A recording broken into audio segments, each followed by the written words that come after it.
नमस्कार. मालिकेच्या आजच्या भागामध्ये आपल्याला पाहायला मिळणार आहे की सगळेजण आहेत आणि तुळजाचा विश्वासच बसत नाहीये की शालन जिवंत नाहीये. तुळजा मात्र एवढंच म्हणत असते की तो फॅन बंद करा. आईला ना थंडी वाजलेली चालत नाहीये, तिला गार वारा लागलेला चालत नाहीये, तो फॅन बंद करा. काही झालं तरीही तिला थंडी लागता कामा नये असं तिचं म्हणणं चालू झालेलं असतं. त्याचबरोबर तिने सगळ्यांना सांगत असते आणि त्याचबरोबर ती बोलत असते की नाही, काही झालं तरीही आई झोपली, आई आराम करते, आईला त्रास द्यायचा नाही. त्यासोबतच इकडे पाहायला मिळतं की तुळजा मात्र शांत नॉर्मल अशी बोलत असते, कारण तिला विश्वासच बसत नसतो की आता शालन ही घरात नाही.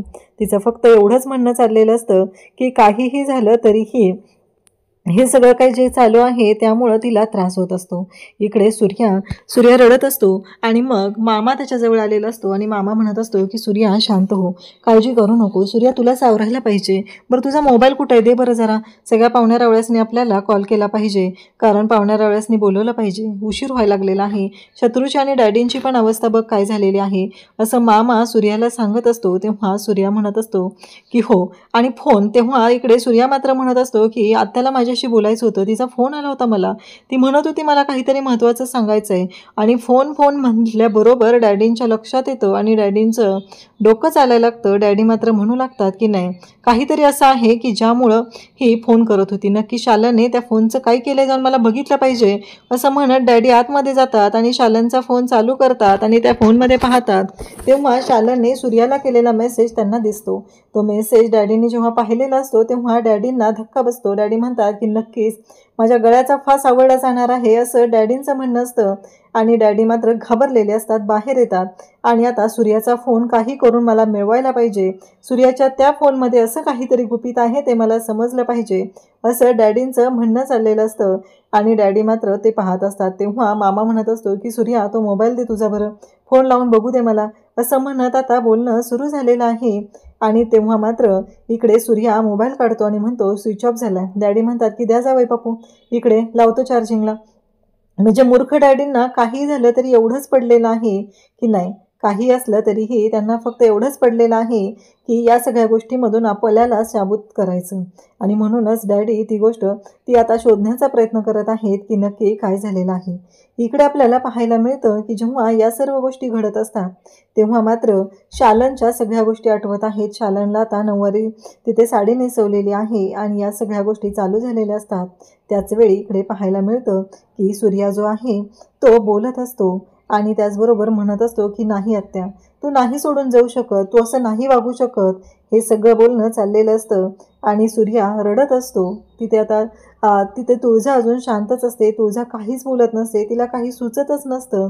या सगळ्यातून काय मार्ग काढायचा आहे, कसं पुढं जायचं आहे हे तुळजाला कळतच नाही आहे. सूर्या मात्र रडत असतो. सूर्या म्हणत असतो की तू माहेरची साडी मागवली होतीस, तू म्हणाली होती प्रत्येकाकडे एक तरी माहेरची साडी असावी, बघ मी तुझ्यासाठी साडी आणलेली आहे, हे सगळं बोलणं चाललेलं असतं.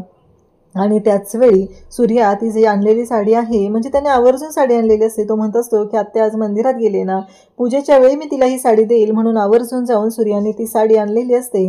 आणि ती साडी आत्ता अशा अवस्थेत द्यायची वेळ येईल असं वाटत नाही असं सूर्या बोलत असतो. आणि तो अक्षरशः ढसाढसा रडत असतो.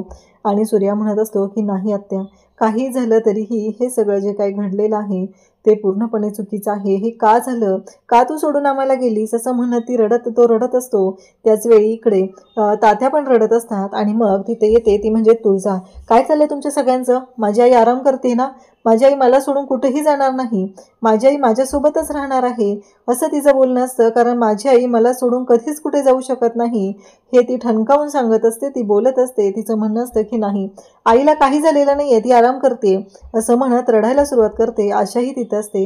आशालाही शालनसोबत घालवलेले क्षण आठवत असतात, कारण सगळ्यांबरोबरच शालनचं जे नातं होतं ते खूप प्रेमाचं होतं. ती खूप चांगली राहायची, सगळ्यांची काळजी घ्यायची. आपली भाऊजाई गेली त्यानंतर तिने 4ही लेकरांची काळजी घेतलेली होती, स्वतःच्या पोटच्या पोरांप्रमाणे तिने त्यांना सांभाळलेलं होतं. या सगळ्या गोष्टी झालेल्या होत्या आणि तरीही हे सगळं अशा पद्धतीनं घडत होतं.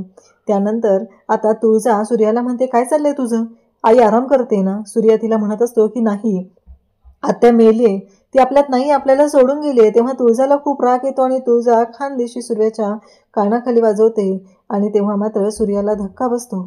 सूर्या पाहत असतो, तो तुळजाला जवळ घेतो. तुळजा रडायला लागते. मग सूर्या तुळजाची समजूत घालू लागतो. शेवटी आता शालनची अंत्ययात्रा निघालेली असते. एवढा मोठा दुःखाचा डोंगर सगळ्यांवरती कोसळलेला असतो आणि मग शालनला अंत्ययात्रेसाठी घेऊन चाललेले असतात. हे सगळं ह्या डॅडीने केलेलं असतं आणि हे फक्त आणि फक्त मालनला माहिती असतं.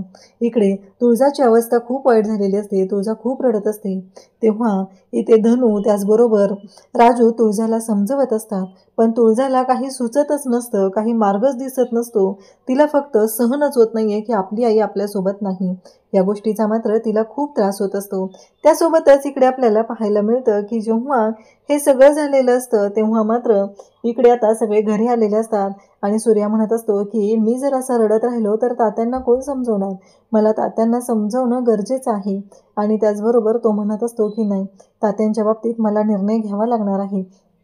तात्यांसाठी मला स्वतःला नॉर्मल करावं लागणार आहे, असं सूर्याचं बोलणं चाललेलं असतं.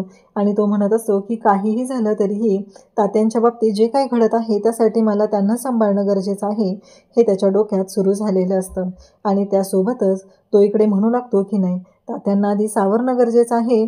आणि तात्यांना सांभाळण्यासाठी आता सूर्या या दुःखावरती पांघरून घालायचं ठरवतो, कारण हे दुःख पोटात तसंच ठेवायचं ठरवतो. आणि तो तात्यांकडे येतो. तात्यांना म्हणू लागतो की तात्या नाही, काही झालं तरी तात्या आपल्याला ह्या सगळ्यातून बाहेर पडणं गरजेचं आहे, असं म्हणत समजवत असतो. तेव्हा तात्या रडायला सुरुवात करतात. तात्या म्हणत असतात की मी माझ्या बहिणीसाठी काय केलं, तिनं मात्र माझ्यासाठी एवढं सगळं करत होती, मी काय केलं, मी काहीच केलेलं नाही आहे, मी तिच्यासाठी काहीच केलेलं नाही, मी बाप म्हणून कमी पडलो, मी नवरा म्हणून कमी पडलो आणि आता मला कळतंय की मी भाऊ म्हणून सुद्धा कमी पडलेलो आहे, माझं चुकलेलं आहे सूर्या, मी चुकलेलो आहे, असं म्हणत तात्या रडत असतात. तेव्हा मात्र सूर्या तात्यांची समजूत घालत असतो. तात्यांना म्हणत असतो की नाही तात्या, आत्या आपल्या सगळ्यांना सोडून गेली, ही गोष्ट खरंच खूप वाईट आहे, मलाही खूप वाईट वाटत आहे, आत्या असं जायला नको होती, असं म्हणत तो रडत असतो. आणि त्याचवेळी तात्याही रडत असतात. सूर्या तात्यांना समजवतो, त्यांना शांत करत असतो. पण तात्या मात्र रडतच असतात. ते म्हणत असतात की शाली कशी यायची रे माझी शाली, मला हाक मारायची, जिथं असेल तिथनं माझी काळजी करायची, एवढं सगळं ती माझ्यासाठी करत होती, पण मी काय केलं तिच्यासाठी, मी काहीच केलं नाही आहे, मी काहीच करू शकलेलो नाही आहे तिच्यासाठी, असं म्हणत तात्या रडत असतात. आणि सूर्या मात्र तात्यांना समजून सांगत असतो की नाही तात्या, काही झालं तरीही आपल्याला यातून बाहेर पडणं गरजेचं आहे, कारण आपण जर असं रडत राहिलो तर आत्याची अवस्था काय होईल, आत्या मनमोकळेपणाने आता आपल्यातून ती जाणार नाही, तिचा आत्मा तसाच राहील, तिला मुक्ती मिळणं गरजेचं आहे, असं सूर्या तात्यांना समजवत असतो. तात्या म्हणत असतात मी एवढा दारू पिऊन माझ्या शरीराचं वाटोळं केलेलं आहे, मी गेलेलो नाही, पण माझ्या शालीला का नेलं, मला ना प्रश्न विचारायचा आहे देवी आईला, असं सूर्या म्हणत असतो.